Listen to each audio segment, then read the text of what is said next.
Good afternoon. Today I'm going to be reviewing the Mozsly single watch winder. This watch winder is available from Mozsly.com for $90. It's also available on Amazon.com for $84 respectively. So firstly, let's look at the box that the winder comes in, and then I'll talk you through the other items one gets with the winder.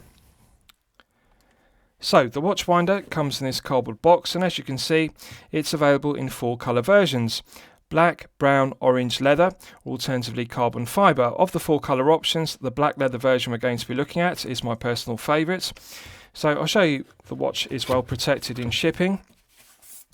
Inside the watch box there's this thick foam panel one removes, and also inside it's fully lined with thick foam, and that prevents the winder from being damaged in shipping, which is very good. Now they also protect it with this fabric dust bag, and that means the leather doesn't get scuffed or scratched, and very nice attention to detail. Now inside that box one also gets this second cardboard box, and I'll show you what that contains. We get this AC power plug, which is suitable if you live in America, and it has a USB socket, and it also comes with this AC power lead. So we have a USB plug at one end and an AC power plug at the other to plug into the back of the winder, so you can power the winder off a laptop, for example, or if you don't have a laptop you can simply plug in the USB lead into the AC power plug and use a conventional AC power socket. Now you also get another lead which has 2 AC plugs, as you can see, and you might be wondering why it includes this, and I'll show you the back of the winder and then you'll see. There are 2 AC ports in and out, so for example if you have 2 of these you can link them together in series in to out, and so therefore you can power 2 winders off a single power supply, one power plug. Use the AC power plug or USB plug in, and then you link the in and out, and that powers both motors of a single power supply.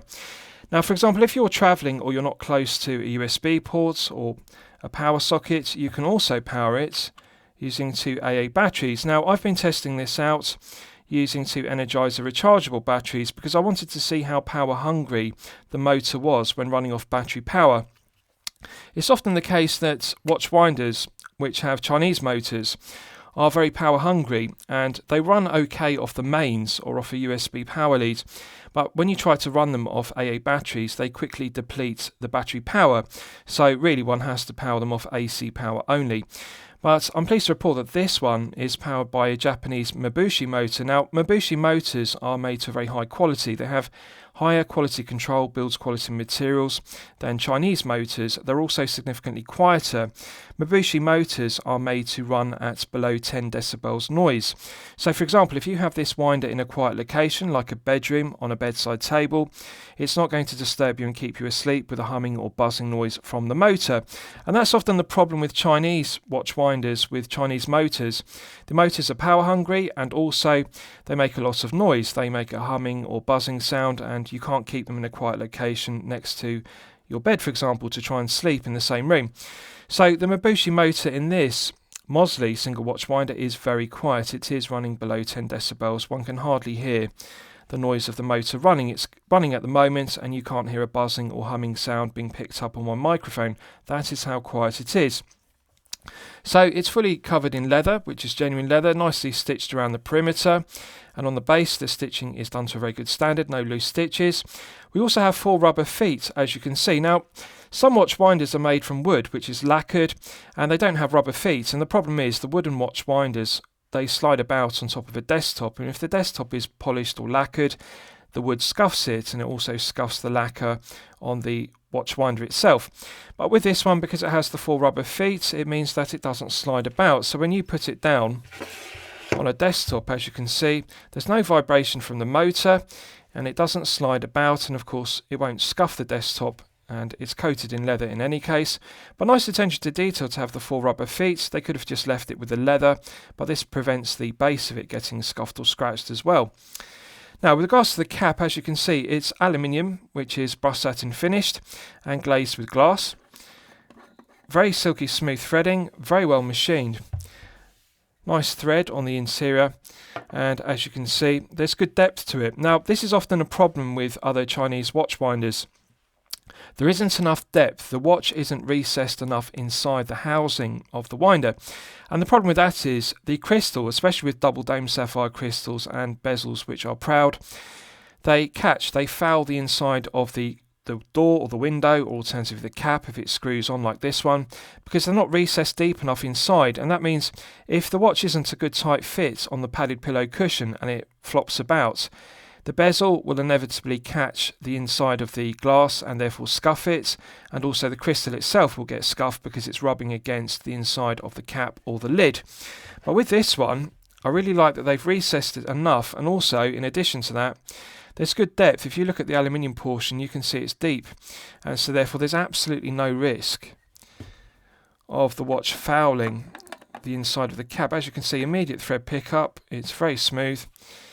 So you can see the depth. You see how far the watch is recessed into the housing, and there's also depth on the cap itself. So even with a large piece, if this was running a 45mm head of the piece, there is no risk of the crystal and the bezel fouling the inside of the cap. It's not going to scuff and scratch the glass.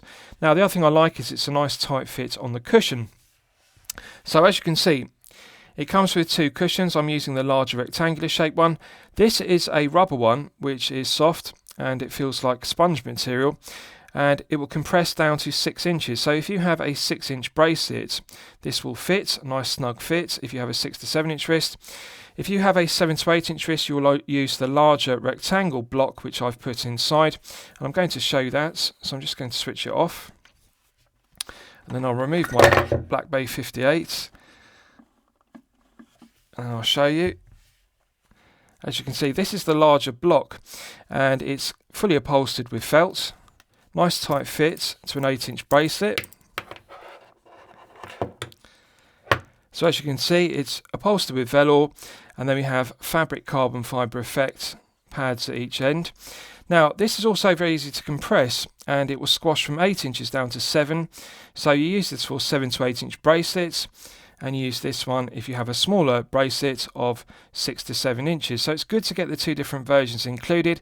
Often this isn't the case. Watch winders only come with one size, and it's usually a small size to fit 6 to 7 inch bracelets. So if you have a larger wrist or a larger bracelet of 7 to 8 inches, the watch inevitably flops around inside the winder and then scuffs and scratches it.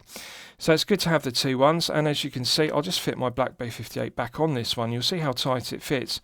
I was very impressed with the snug fit.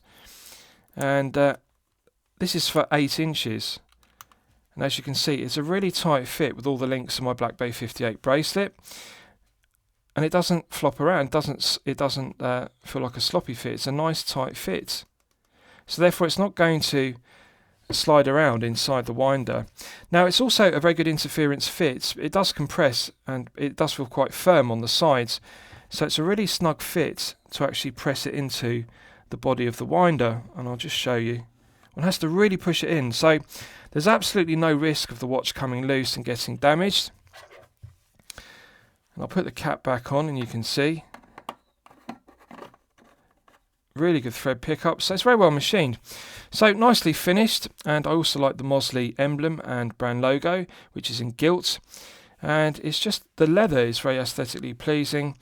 So as you can see, on the reverse we have the 4 different TPD settings. So TPD stands for turns per day. We have 650, 900, 1200 and 1500. So I'll put that into perspective for you.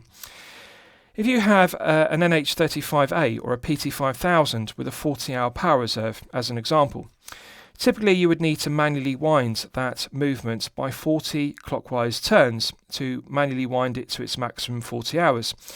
Now, with an automatic watch winder, that needs to go through 1,200 TPDs, turns per day, and that will be enough over a 12-hour cycle to fully wind the mainspring of that NH35A or PT5000 respectively.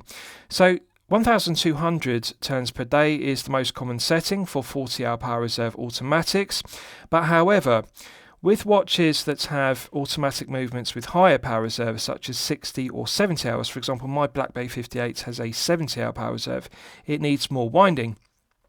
So this has a 1,500 TPD setting, which is the maximum. 1,500 turns per day is enough to fully wind a 70-hour power reserve movement as used in my Black Bay 58. So it's good to have the option 1,200 turns per day if you have a 40-hour power reserve NH35A, or if you have a 60 or 70-hour power reserve, you use the maximum setting 1,500. Now the other thing I like about it is there are 3 direction settings: clockwise, anti-clockwise and alternating between the two. That's useful because Miyota movements often run anti-clockwise winding only. So for example, if you ran this clockwise, it would have negligible winding effect because the rotor has to spin anti-clockwise with a Miyota caliber 8215, caliber 8315 for example, in order to wind it. So for example, if you have a Miyota watch, a Miyota powered piece, you can permanently set it on anti-clockwise only. So the watch winder will only rotate the rotor anti-clockwise, and if you're running it 1,200 per day, it will wind it 1,200 turns per day anti-clockwise only, which will wind the Miyota 8215 to its maximum power reserve. Now, with other movements, for example, such as the PT5000, the SW200-1, or alternatively the ETA 2824-2, they are bi-directional winding, so it doesn't matter if the rotor spins clockwise or anti-clockwise. So if it's the case that you have an SW200-1 or a PT5000, you can put this on the alternating setting, which rotates clockwise and then anti-clockwise and then clockwise again, and it continues throughout that cycle of alternating up to the maximum 1,200 turns per day. So that will wind the rotor in both directions bi-directionally, and that will really simulate you wearing it on wrist, because when you're wearing an SW200-1 or a PT5000 powered piece, the rotor spins in both directions and it winds the movement in both directions. So it does give the movement the same kind of winding as it would do if worn on the wrist, but of course more efficient because you're winding it 1,200 turns per day, which really would be the maximum. It would be like wearing the watch for 8 to 12 hours per day on wrist and being active. So very good settings, clockwise, anti-clockwise, alternating, and also very good to have the 4 settings for the turns per day: 650, 900, 1,200 and 1,500. So I've been running it for over 12 hours off 2 AA batteries on 1,500 and clockwise continuously, and it's still going strong. Now it doesn't run non-stop for 1,500 turns per day. What happens is it cycles through clockwise for a set number of turns, then it pauses for a rest, and then it continues again clockwise again. So it doesn't rotate non-stop 12 hours per day. It rotates in a cycle, stops, and then it continues to rotate again, but it will accumulate 1,200 turns per day and then stop. So it's not possible to overwind your automatic movement and do damage to the movement. Modern automatic movements such as the NH35A, the Miyota 8215, the PT5000 and the SW200-1 for example, they all have a clutch mechanism built into the movement to protect it from overwinding the mainspring. Previously with manual wind movements it was possible to overwind the mainspring and you could do damage, you could strip the teeth off the gears. But however, with modern movements such as the NH35A, they have a clutch mechanism, and once it gets to its maximum 40-hour power reserve, once the mainspring is wound to its limit, the mainspring discharges the additional torsion. So for example, if it's got up to 40 hours, it releases the excess tension rather than allowing it to continue to wind and therefore stripping gears off the movement. So this won't do any damage regardless of whether you have an NH35A, a PT5000. I'm using my Black Bay 58 and it has the same smooth winding effect as wearing it on the wrist. It's just more efficient because it's continuous 1,200 per day and it's smooth rather than being shaken about on wrist. So as you can see, very quiet. You can't hear the motor because it's below 10 decibels. Now I'll just show you something else that comes with the watch.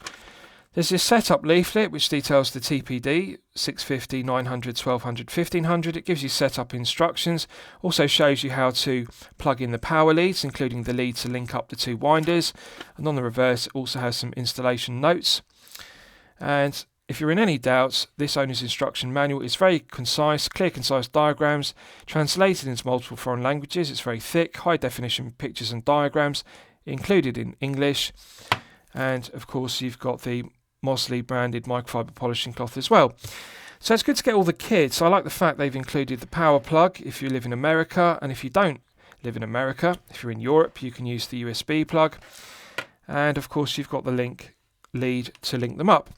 So is there any negatives to it? Well, let's consider the price. This is $90 from Mozsly.com, or alternatively you can buy it from Amazon.com for $84.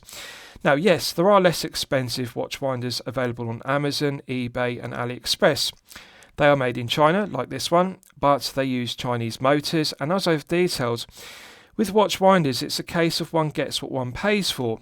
The less expensive winders have Chinese motors which are unreliable, they often fail, and the other problem is they're very noisy, and so you can't use them in quiet locations such as on a bedside table.